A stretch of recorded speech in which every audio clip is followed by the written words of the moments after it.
Parker Town Council at 6:59 for our July 12th meeting. We have a very special guest with us tonight. Alora Wilkins is here to lead us in the Pledge of Allegiance. So you know where to stand and you know where the microphone is. It's all yours. Okay. I pledge allegiance to the flag of the United States of America and to the republic for which it stands, one nation, under God, indivisible, with liberty and justice for all. Thank you very much, Alora. And thank you, Mom and Dad, for bringing her down for us. Anytime. All right, our next item on our agenda is special presentations, and I am honored tonight to have the Southeast Christian Church Restart Program. We're going to be recognizing Mr. Jeff Percival, who is the creative pastor over there. So, Jeff, if you'll come down and join me. And I'll go this way, so you'll. Oh, thank you. So I'm skinnier than you. I know.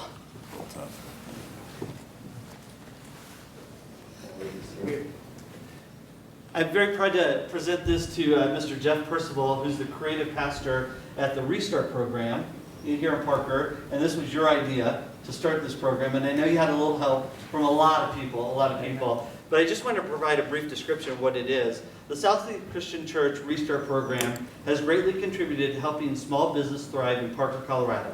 The Restart Program was directly awarded small businesses monetary funds to aid struggling small businesses in Parker due to the COVID-19 pandemic. These generous funds have come to the residents of Parker and are distributed to these businesses by the Restart Board. This certificate is in recognition of Southeast Christian Church's outstanding support and commitment to Parker small businesses. Your exceptional support brings great credit upon Southeast Christian Church and their supportive donors who promote success for all small businesses here in Parker. So Jeff, how much did you donate? How much were you able to award to small businesses here in Parker? When we just presented that need to the congregation, they were very generous, about $205,000, and that's in addition to what their normal giving is. And so that much got distributed among about 15 small businesses here in Parker. Wow, amazing. 15 small businesses got that much money. Yeah, and well, each one of them got anywhere from $5,000 to about just under $25,000 specific amounts per business, but it was really just based on their needs, and so a lot of folks, Laura, have to participated in the board, and others participated in the board that helped just I don't know, make sure that all of that money was going to places that are really, businesses that just really needed it to stay afloat. Excellent. Well, on behalf of the council and the town of Parker, thank you so much. Our Thank pleasure. you so much for everything you've done. We appreciate it very much. Thanks. You get a picture and I'm going to have the council stand up. Sounds good. Danette, would you? I need better wheels. I bought some for mine. I don't know.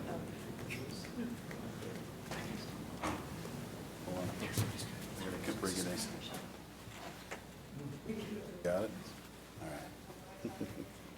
Place, and Cheryl is exactly behind the mayor. We need you to go closer to Todd. Bring it. Perfect. Excellent. Now I'm moving much closer. All right. 1, 2, 3. And one more. Okay? All right, now Danette. Thank you. Sure. You got to go up so you get Josh. All right. Fast up still. One more distance. Sure. Are you looking over the mayor? Do you want to take one with an iPhone so we make sure it works? No. Oh. So it begins. Pray for us, my friend. Pray for us. You're a meeting. Thank you. Now scooch his Thanks, baby Jeff, up. for coming down.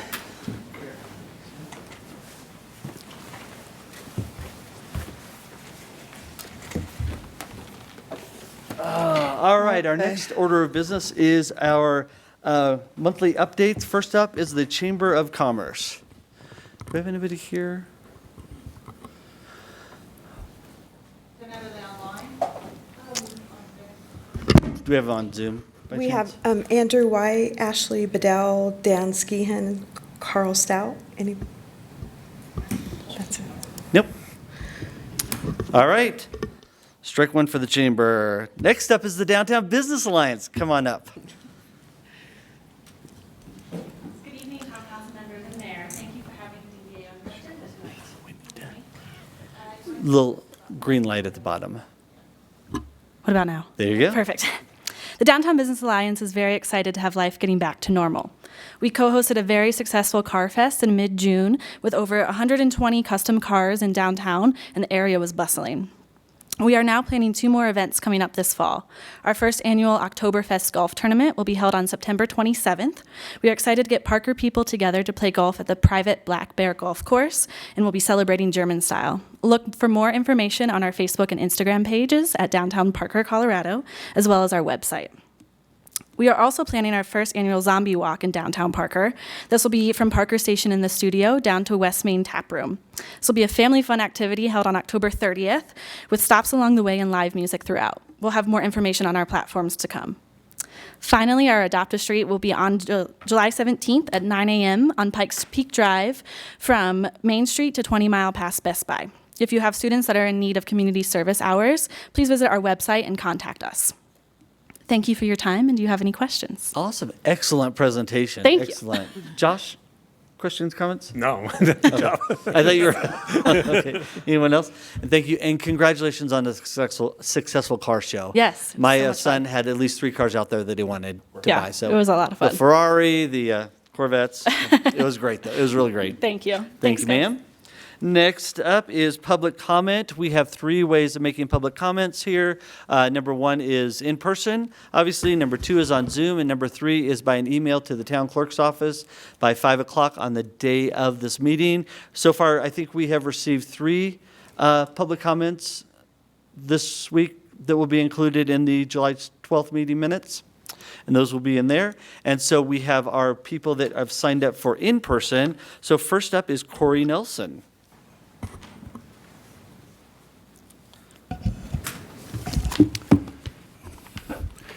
It's always dangerous to give an attorney time and a microphone. But, Hold on, let me set your timer real fast here.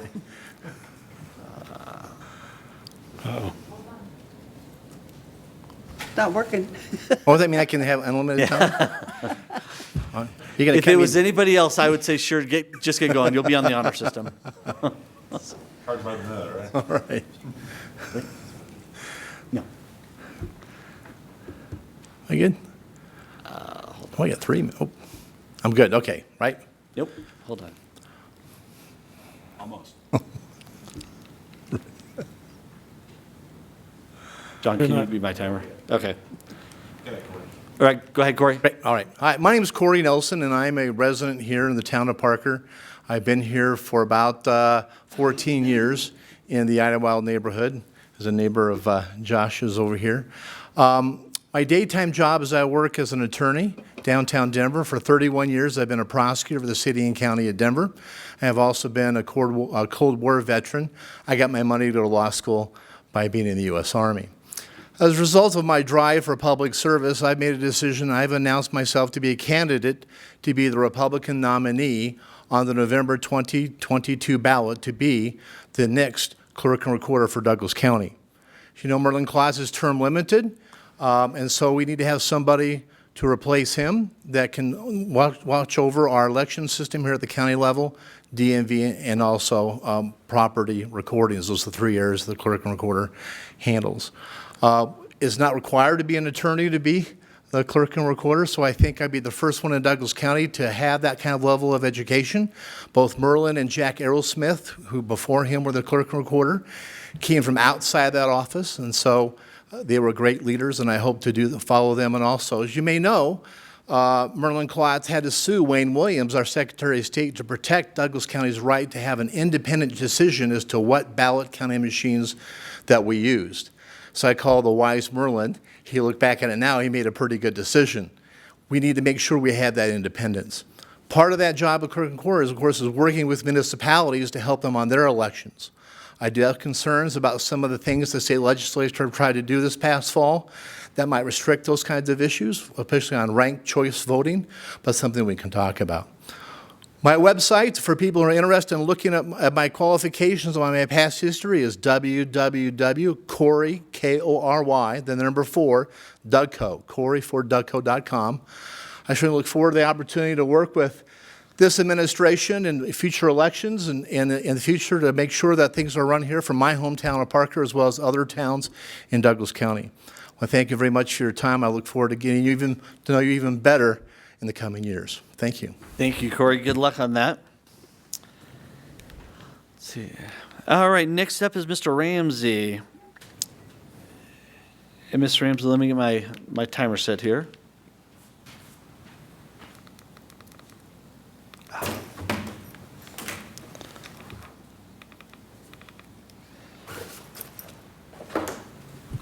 All right, Mr. Ramsey, if you will state your name and address for the record, and then I'll start your clock. Okay, my name is Kenneth Ramsey.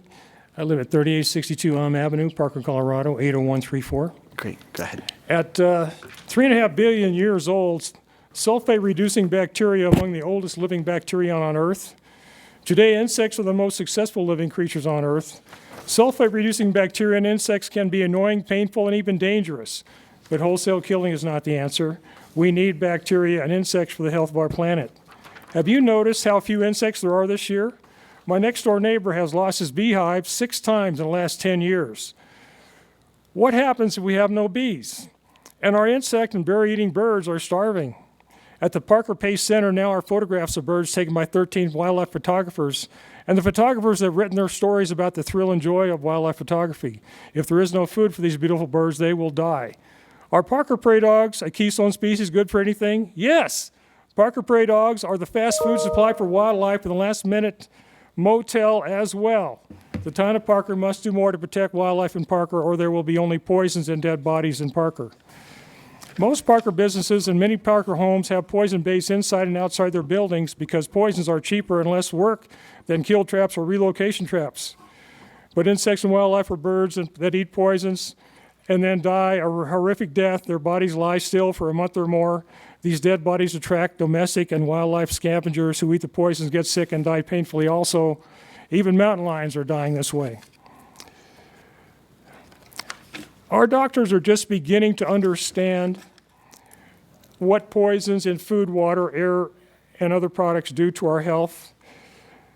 The EWG, that is the Environmental Working Group, has taken on the task of informing us about poisons in our businesses, homes, waters, foods, and bodies. On July 14th, 2021, EWG is hosting an online conference, free registration required, about PFAS chemicals. That's at https://www.ewg.org. There are many heroes who have researched and spent their lives researching these poisons. And I put together a little bit of information about that. I'm going to give this to the attorney for the town clerk to look at with a little bit of additional information.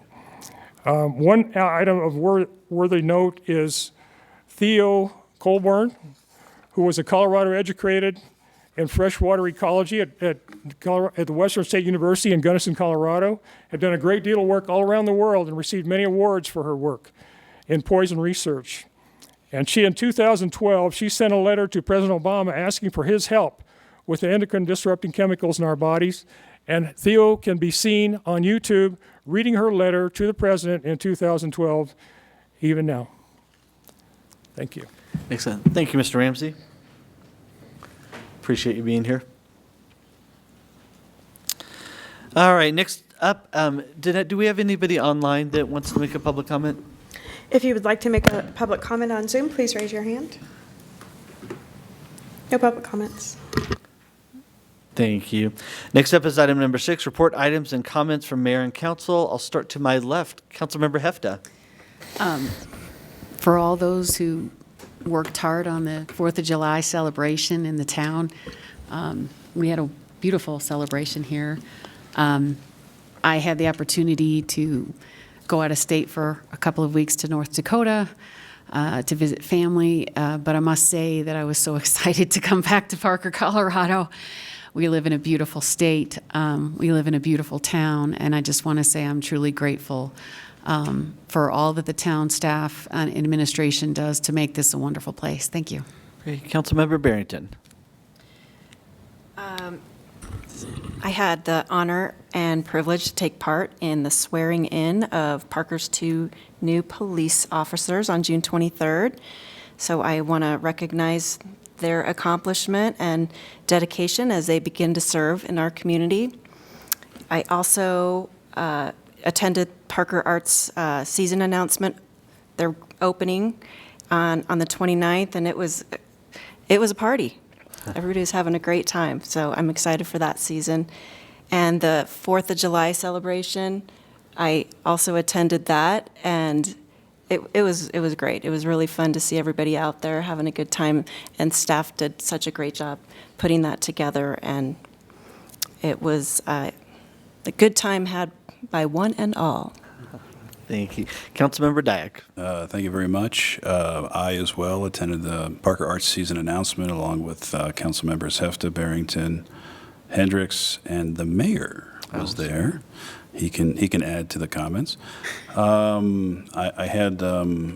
visited with Commissioner Layden on congressional redistricting, more to come later on in this agenda. Stimulus money, transportation, water, economic development. Had a DRCOG Performance and Engagement Committee meeting.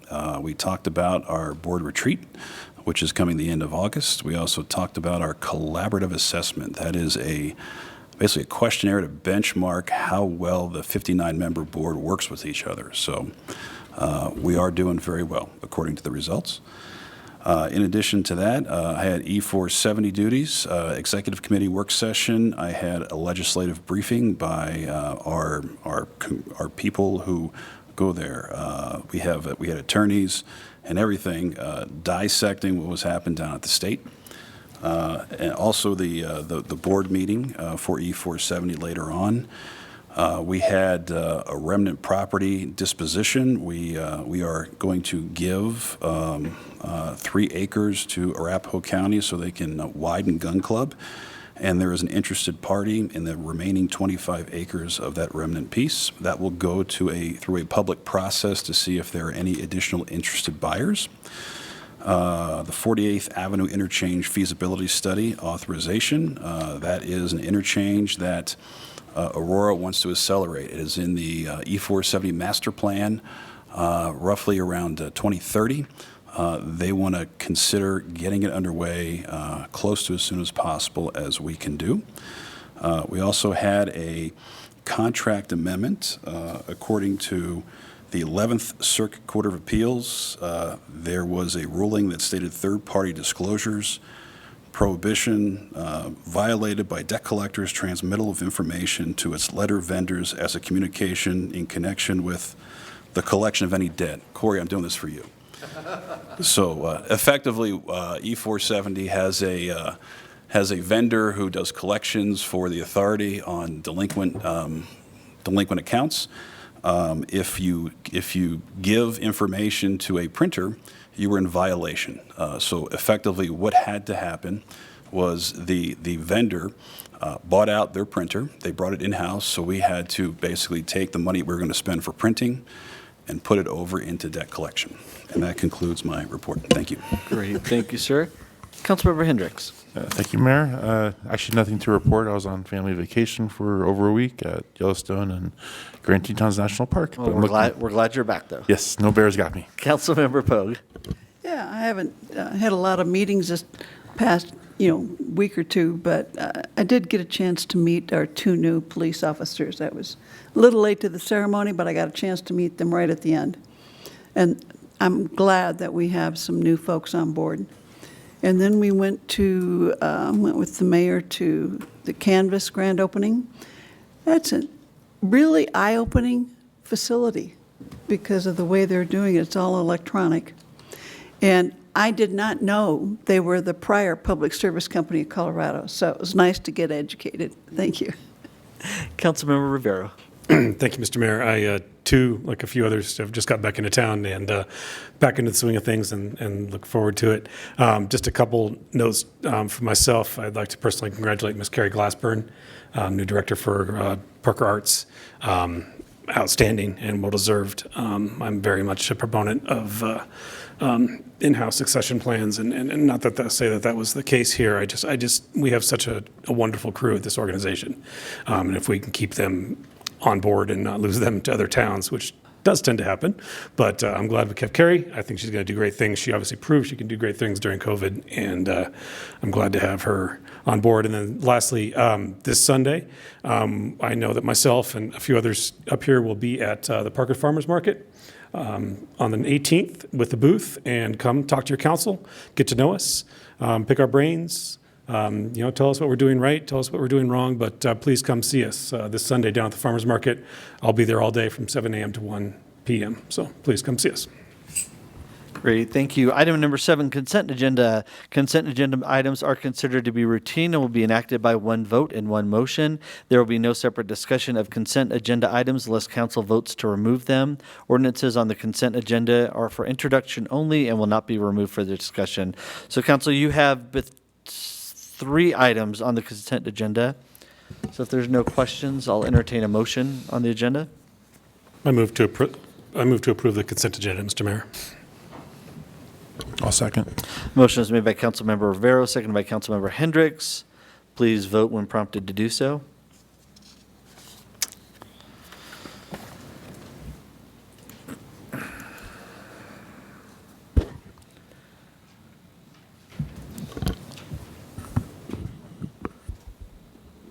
And the consent agenda passes unanimously. Item number 8, ordinances. We have 2 ordinances tonight. The first is ordinance number 3.01.125 on second reading, and this has been continued from June 21st. A bill for an ordinance to amend section 13.03.030 of the Parker Muni Code concerning planning department adjustments. Mr. Fusa. Thank you, Mayor. I'm here for Planning Manager Bryce Matthews, who is on Roman holiday. And enjoying it from the few texts I've received from him. We eagerly await his return. Nice. If you would toggle forward, please. So, Mayor and Council, by way of background, as you know, the town issued a number of emergency orders in 2020, precipitated by and in response to the COVID-19 pandemic. The town is and has been, including some ordinances that the council approved on June 21st, transitioning back and is mostly back in the Community Development Department to normal operations. However, the town and town staff would like to continue to support businesses during this transition period coming out of the COVID-19 emergency. Part of that are a series of short-term ordinances which will transition from emergency orders back to standard operation of municipal zoning code and the land development ordinance. And so the ordinance in front of you tonight is one of those transitional or bridging ordinances. And it's really related to what we call planning adjustments. The municipal code allows any property owner, business, or entity to request from the town an adjustment to their approved site plan. Typically, kind of the rule of thumb and the line in code is that changes of greater than 15% to an approved site plan end up being a kind of a major amendment to a site plan. Changes less than 15% to an approved site plan are a limited, fairly streamlined approach or process called site plan adjustment. So that's what we're here to discuss today as we return to normal operations. If you would toggle to the next slide. Thanks, Danette. Normally, when a business, property owner, investor makes a change, it triggers either a site plan amendment or adjustment, as I indicated. Under the emergency orders in 2020 to support businesses during that very dire time, one of those orders allowed businesses to make emergency changes to their approved site plan, for example, restriping their parking lot for outdoor display, pickup and drop-off for customers and deliveries, to have outdoor seating and dining, etc. What we would like to do is, through this ordinance in front of you, is for a short-term period, transition, now that that emergency is behind us for the most part, is allow businesses that either have had adjustments or would like adjustments for the duration of 2021 to be able to do it without having to go for a site plan amendment application or a site plan adjustment application. The process would be a very simple, streamlined administrative review in favor of the applicant or business so that they can continue to recover from the COVID-19 pandemic and the economic and financial impact. As Mayor, as you indicated, this matter was continued at the June 21st meeting. We're here today for your consideration. So you've toggled through. Thank you, Danette. I've pretty much covered this, but this adjustment ordinance, should you approve it, would allow businesses to continue their temporary adjustments to their approved site plan, restriping for pickup and delivery, outdoor display, outdoor seating. It would also allow businesses, property owners, and investors that haven't asked for that yet to do that this year through the end of the year. And it would support kind of that business adjustment and recovery aspect that you, Mayor, and Council have been so strongly in favor of. And that's the gist of it. Should you approve and support this ordinance, it would run through December 31st of this year, after which it would expire in sunset, and we would be back to normal operations, assuming the trajectory continues in the world back to normal. Happy to take questions or comments. Great. Thank you, Director Fusa. I'll start to my right. Councilmember Hendricks, questions, comments? No questions, just in full support of our small businesses. Thank you. Great. Councilmember Pogue? Yeah, just one question. Do you anticipate some permanent changes coming in for these patio dining facilities that have gone up? Hard to predict.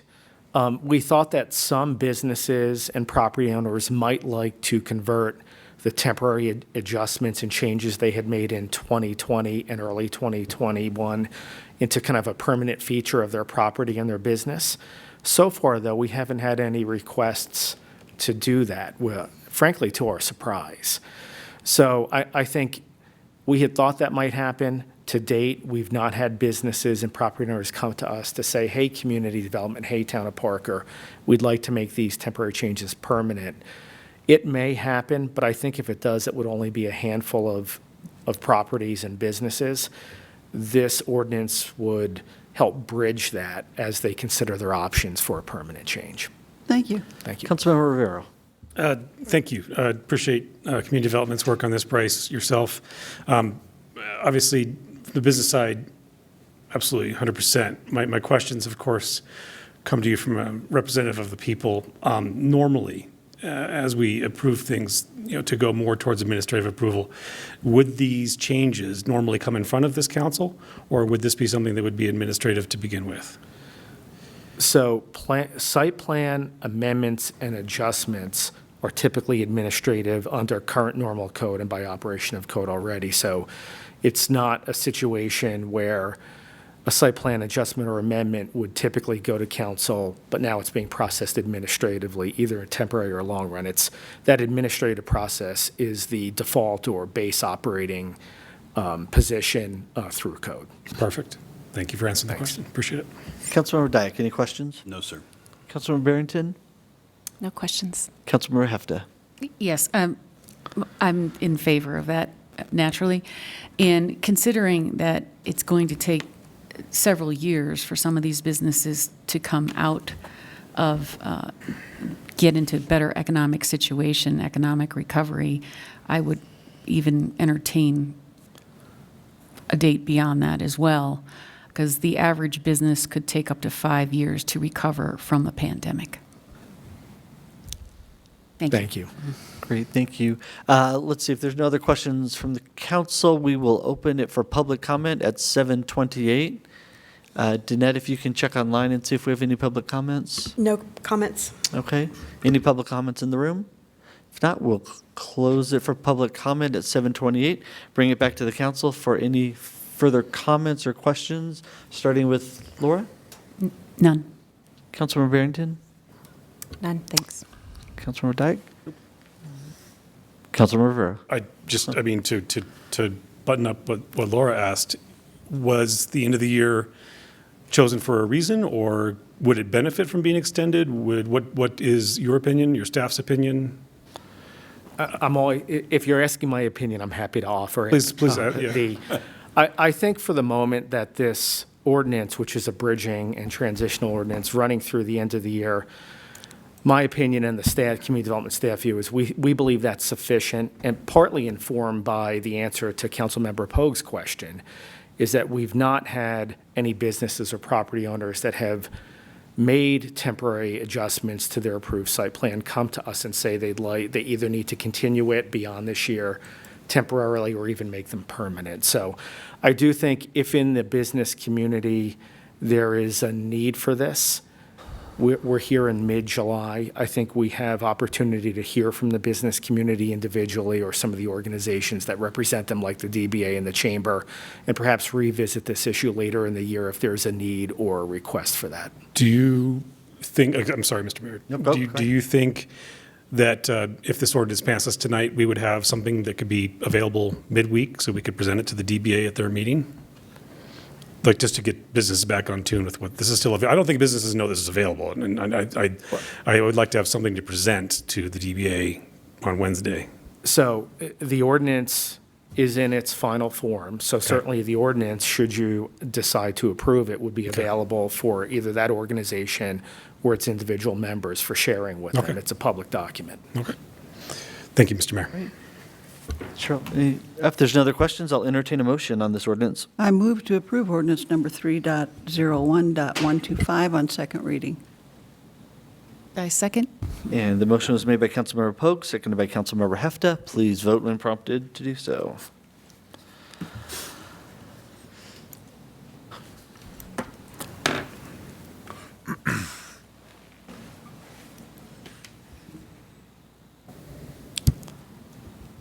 And that ordinance passes unanimously.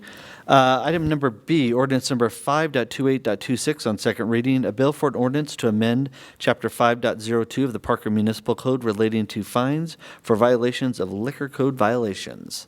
Mr. Maloney. Good evening, Mayor and Council. The purpose of this ordinance is to authorize a special licensing authority to impose fines without suspending a liquor license. Under the town's current code, special licensing authority must first suspend a liquor license before it can impose a fine.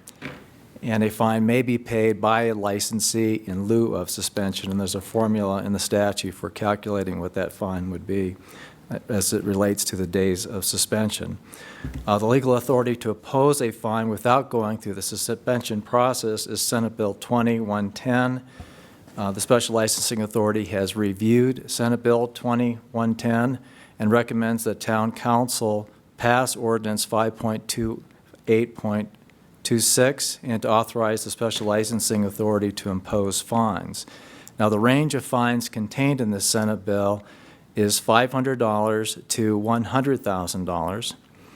The Department of Revenue has rules to guide the setting of fines, including the categories of violations, methods of calculating fines, and addressing aggravating and mitigating circumstances.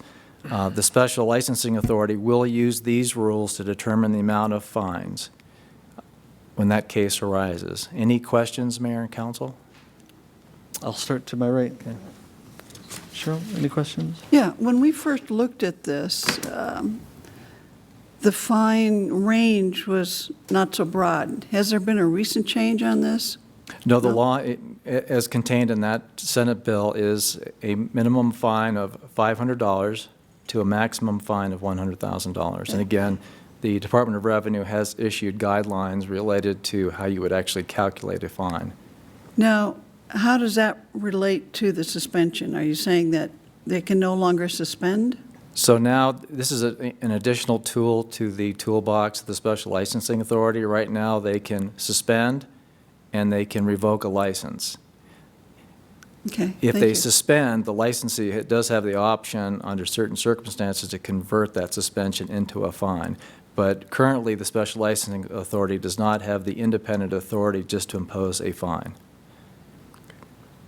Thank you. Great. Councilmember Hendricks. No questions. Councilmember Dyke, Councilmember Barrington, Councilmember Hefta. Any questions?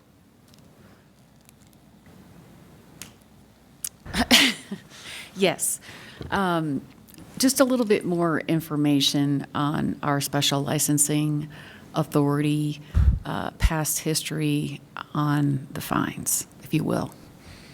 So again, until this Senate bill, the Special Licensing Authority did not have the ability to impose fines. They could issue warnings, they could suspend a license, they could revoke a license. Under state law, the applicant or licensee would have the ability to request a conversion of a suspension into a fine. In terms of the penalties that have been imposed by the Special Licensing Authority, as a part of this process, the clerk's office put together a spreadsheet covering a 5-year period, and I believe the maximum fine in lieu of suspension was on the order of about $5,000. So we've never come close to the $100,000 mark, but there could be a circumstance, and I think one of the requests by the Special Licensing Authority is that they want the Senate bill adopted as established by the General Assembly, just so that they're on par with every other licensing authority in the state of Colorado. Correct. And just for general information, when a establishment is being investigated, who is the establishment being investigated by? So typically, if there is a violation of the liquor code, it usually involves the police department. Say someone is serving, a liquor establishment is serving somebody who's underage, then the police department will go in, they'll issue a citation. That citation will come to your municipal court. If there is a conviction, then the next step is that the Special Licensing Authority will take it up, and they would issue a show cause on whether or not that license should be suspended or revoked. The Special Licensing Authority has separate legal counsel for my office, and my office actually conducts the prosecution. The prosecution usually involves the licensee and their legal counsel, and quite often there is a negotiation and an agreed upon suspension or fine in lieu of suspension, and in a few rare cases there's actually been a revocation. And in your opinion, does this ordinance add value to the Special Licensing Authority? Absolutely. It gives them another tool to work with in addressing violations of the town's liquor code and the state liquor code. Thank you. All right, if there's no other questions, we will open this ordinance for public comment at 7:36. Mr. Nelson, come on up. State your name and address for the record, and I'll start your timer. Sure. Corey Nelson, 21398 East Wonderless Place, Parker, Colorado. Okay, It just so happens I had to have some legal expertise in this field. For 7 years, I handled liquor licensing for the city and county of Denver, my employee. This is my opinion, not my employer's. But I used to be the prosecutor handling these kinds of violations. I could tell you that while a lot of the violations of liquor license families are serving underage, serving intoxicated patrons, allowing liquor to go off the licensed premises, there can be some small minor ones. Could be things like even more health related, as far as like unkept, unsanitary conditions in the bar, that kind of thing. And having more tools to your prosecutors, I always encourage and support. So I'm going to support the council that passes this bill because I want to support the prosecutions of bad capacity, use that flexibility, especially for mom and pop locations, the sole proprietors. If they have to shut down and suspend, they have to put this big ugly sign out front that says we're suspended, and that could cause them to have ongoing consequences of losing repeat customers and that sort of stuff, which may not be desirable. So I support this bill for those reasons. Thank you. Great. Thanks, Corey. Danette, do we have any other public comments online? Yes, we do. Just one moment. Bradley Treed. All right. Mr. Treaty, if you will state your name and address for the record, and then I'll start your timer.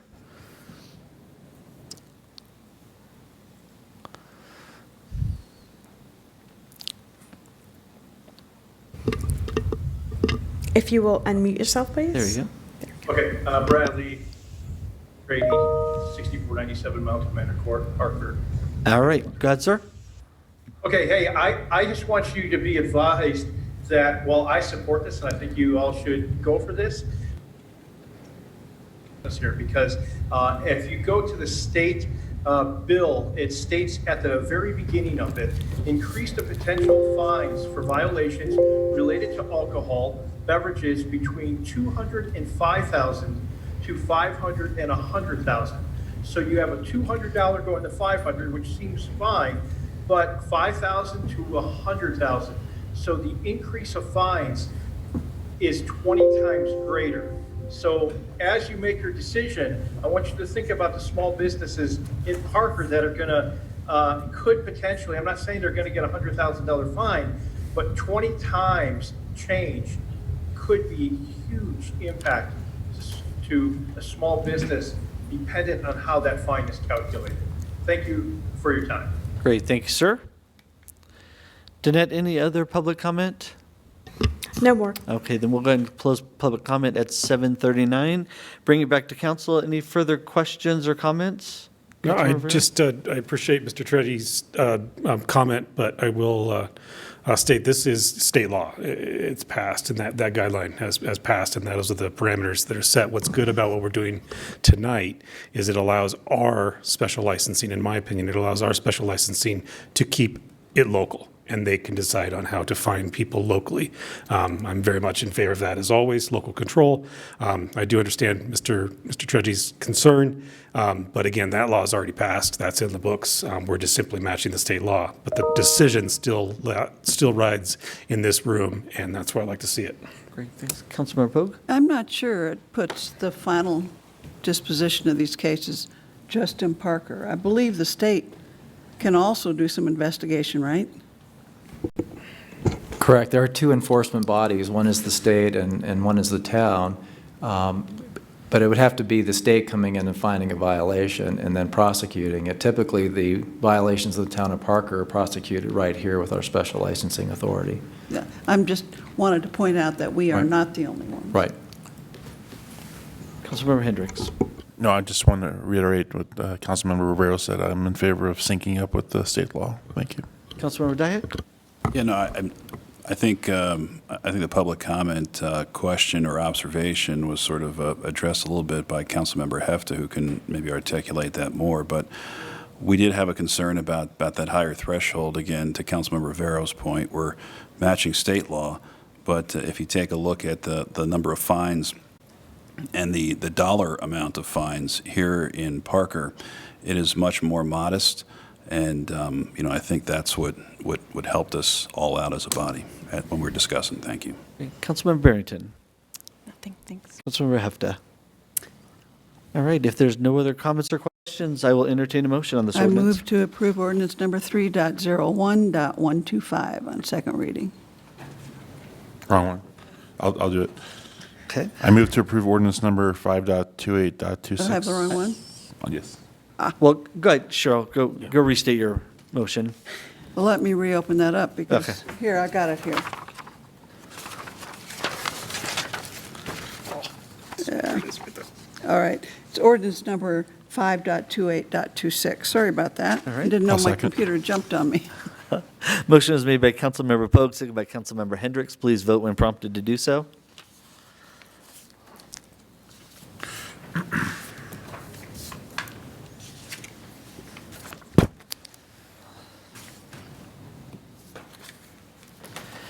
And that ordinance passes unanimously. Item number 9, resolutions. Resolution number 21-034, and it's a lengthy one, so I'm going to read it into the record, though. A resolution to request that the Independent Congressional Redistricting Commission modify the preliminary congressional district map by moving the district boundaries for District 6 and 7 to place all of the town of Parker into District 7 in order to preserve the town of Parker's whole community of interest within Douglas County and the political subdivisions contained within Douglas County that are exclusively contained within District 7 as provided by Colorado Constitution Article 5, Section 44. And I will take point on this. Council, I brought this, Danette, I sent you over the presentation. That might have been one of the dingings in the thing. So I brought this presentation to a study session based on the preliminary map that the Independent Commission did on congressional redistricting. What it did was it drove a wedge right through the middle of Parker, whereas the 5 of us were in one district, and then Cheryl and Ann were going to another. But what it did was, if we can go to slide number 2, Danette. What it did was it broke what the Constitution had looked at as a community of interest, meaning that you keep whole municipalities. We're a home rule charter. We're a home rule municipality. Keeping us together is exactly what the Constitution had determined. And so on slide 3, you can see again where we section 44 and then section 46 for the legislative talked about keeping Parker whole. So we went on and we talked a little bit about in the study session about why that was important, keeping us together. You know, I don't want to have to go talk to one Congress member while, 2 other council members go talk to another Congress member. It just dilutes the process a little bit. So if you see down at slide number 6, we had got together a proposed map, which then took basically the blue is where, Aurora dipped down into Parker and took half of Parker on the map, and where it kind of moved everything up there. So that was a preliminary map, and I want to say that out loud. It's a preliminary map, nothing set in stone. The commission has started to meet on July 9th. They finished their last public meeting in Sterling, which was, I think, about 25% of the way through the public comments, and they've been hearing good, bad, and ugly about it. But one of the things you can go online in the redistricting, and you can see the public comments that people have made. And interestingly enough, and we never hear this, we hear it the other way, but even Aurora doesn't want to be Parker. They talk about how Aurora is a much different community of interest than Parker is, and even the members that have commented approve of Aurora being taken up into 6 and having the Parker 7th spread. So I asked you all to look at a proposed resolution that was drafted by our legal team, made comments, redlined it. So before you tonight, you see that resolution, basically asking the commission to include Parker as a whole community of interest, not to split us up, and to live up to what the Constitution had intended them to do. So with that, council, I'll take questions or comments, starting with Councilmember Barrington. I agree with what you're saying, Mayor. I think keeping Parker whole gives us a stronger voice, and so I would support the town just being in one district. Great. Councilmember Hefta. Just to quote a little bit from Mr. Nelson's very eloquent email. The Colorado State Constitution and the United States Constitution, specifically the Equal Protection Clause, controls the final work in light of a series of U.S. Supreme Court decisions on political gerrymandering, such as the 1986 decision in Davis versus Bandemere, 478 U.S. 109, Indiana, and Justice Scalia's opinion in Veith v. Jubiler, 541 U.S. 267, 2004, Pennsylvania. What Mr. Nelson was trying to say in his email is that Parker's resolution is narrowly focused, supported by case law from the Supreme Court, and focuses on key legal factors identified in these judicial decisions. So unification is supported by the code as stated and United States Supreme Court decisions. Great. Councilmember Dyack? Thank you, Mr. Mayor. I supportive of the resolution, talking to a large amount of people. I mean, to me, the discussion centered around not only bringing Parker whole, but also being with our sister communities here in Douglas County, and to create context of, if we're split up, to the mayor's point, that it might be challenging to engage representation here in Parker. And from a community standpoint, if we are not with our fellow Douglas County communities, such as Lone Tree, such as Castle Pines, such as Castle Rock, it puts us kind of out of place, if you will. It just doesn't create that sense of collaborativeness, which we have tried so hard to engage and further throughout these years. So, to me, supportive of that, but also to be mindful, we want to be with our fellow communities within Douglas County as well. Thank you. Great. Councilmember Hendricks. I'm supportive of this resolution and agree with my fellow council members. Great. Councilmember Pogue. I am supportive of the resolution. However, I'm concerned about the incursion of 7 into different areas of 6 now from what there was with the last map. Why? Why is that happening? From what I know, it's based on population. They're trying to cut in and make even districts within populations.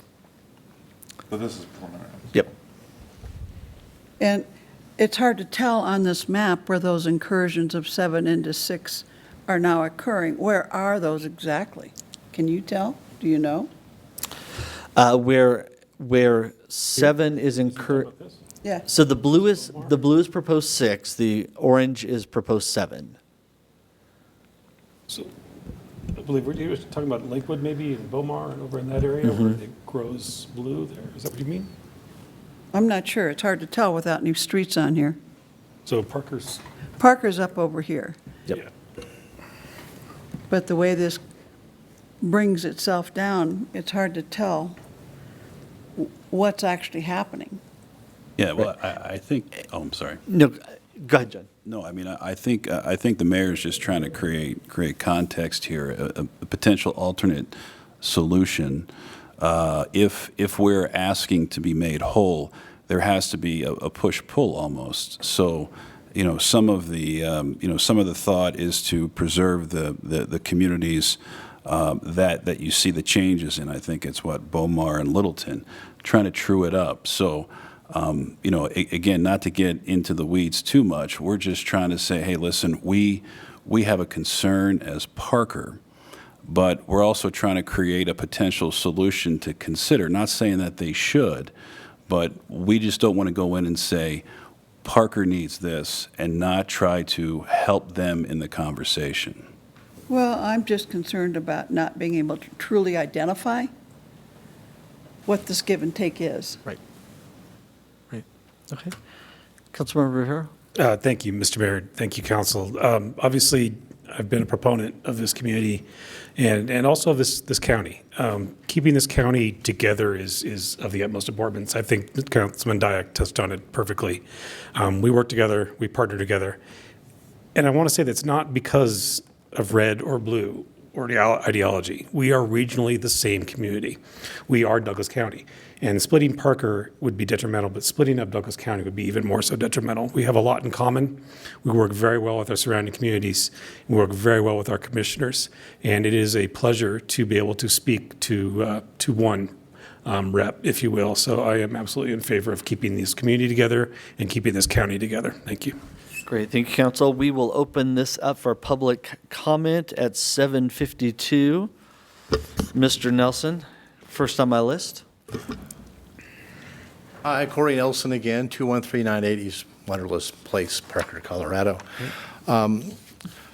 This is absolutely needed for a number of different reasons, but one thing I want you to understand is that traditionally legislature has been the one involved in redistricting, which all the legal litigation has been about, and trying to prevent political gerrymandering.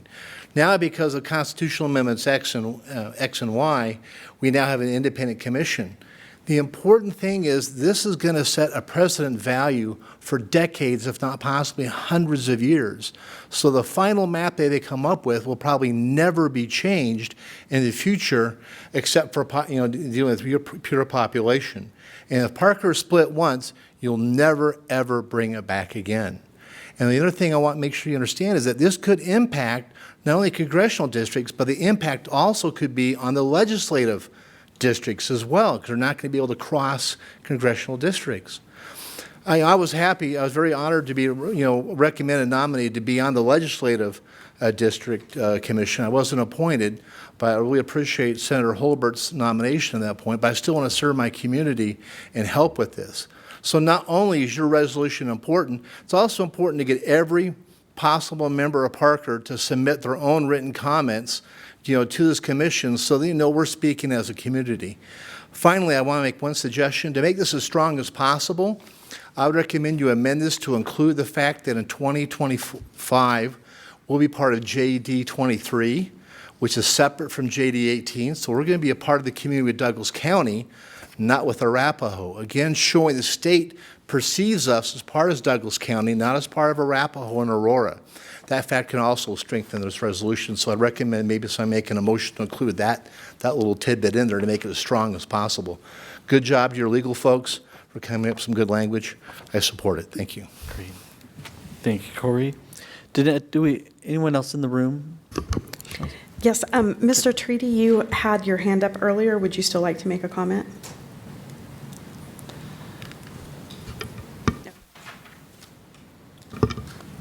No comment. Thank you.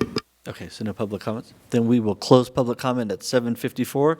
Council, I'll bring it back to you for comments and action, starting over to my right. Councilmember Rivera, any questions, comments? I look to our legal, our legal, and then also our. I'm giving her a chance to prep over here. Oh, okay, so I'm all right. So buying her just time. draw some time and kind of talk. And, yeah, I'd just make it as strong as possible. I'd be curious if we should be adding something about the JDs too. So. Okay, great. Councilmember Pogue? Yeah, I thought that was a great suggestion. Okay. However, I truly would like to see a map that I can actually read, the actual differentiation, because is there an incursion here with the new realignment into Douglas County or not? Aurora crosses the. So the one depicted here, right? That's a depiction. Yeah, I know. There's they'll have to get that map going again. There's only one map, and that's the proposed map, and we can send you the link to that. Okay, well, I just find it a little confusing because it looks to me like it's dipping down the line more than we want it to. Okay. Councilmember Hendricks? Councilmember Dyack? Yeah, no, I mean, just to be clear, I think Douglas County is still in 2 districts. I think there is a part of Douglas County, including, if I'm not mistaken, the Pinery, in the Plains District. Mr. Mayor can give me the number. I'm not clear on that at this point in time. But, I just think as a municipality, I think we have sister municipalities here in Douglas County, which we just align to, and I'm happy to state that. I just think that it'd be great to get Douglas County in, but again, I think the focus here is Parker, and we can certainly ask for letters of support with our other sister communities if that is requested. Castle Rock and Castle Pines and stuff. Not to put the burden on staff, but I guess I'm putting the burden on staff. I think that could be also an additional inclusion if we don't already have those. And we've sent a copy of the ordinances to them as well, or the resolution to them. Councilmember Barrington? Could we ask Mr. Maloney to chime in? Sure. Absolutely. Well, so I've been busy drafting the recommendation by Mr. Nelson, and so I would propose. I was trying to give them both time to do that as you were. On the resolution, 1, 2, 3, 4, 5, 6 resolution or whereas clause, I would add a new whereas clause, and Mr. Nelson, feel free to help me. Whereas in 2025, Douglas County and its communities will no longer be part of the 18th Judicial District, but the newly created 23rd Judicial District, which will not include Arapahoe County or Aurora. Okay. All right. Councilmember Hefta. And, Councilmember Barrington is on it because I knew that Mr. Maloney was drafting that. and that was my question. And of course, I just wanted Mr. Maloney to read that into the record, and he has. So I think we're good to go on that addition to the resolution. All right, then we'll entertain a motion on this resolution. And if you're so inclined to have the addition, please state that in your motion. Mr. Mayor, I move to approve resolution number 21-034 as amended this evening. Second. I'll second. I'll second. Ann, did you say second? All right, I'm going to give it to Ann. Councilmember Rivera made the motion, seconded by Councilmember Barrington, to include the additional amendment offered up by Mr. Nelson, as scribed by Mr. Maloney. Please vote when prompted to do so.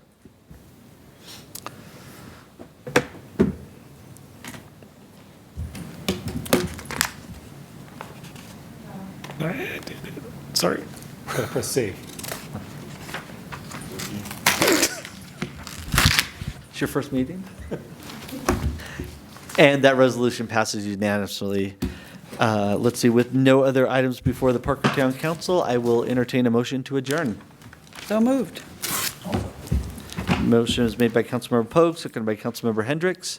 Please vote. Oops. And Josh is a yes. So. He's packed up, ready to go, but All right, I'm old school. Aye. are we not ready to get a vote? There it goes.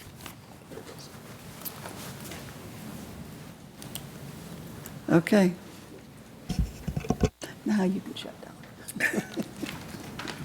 And we are adjourned at 8 o'clock.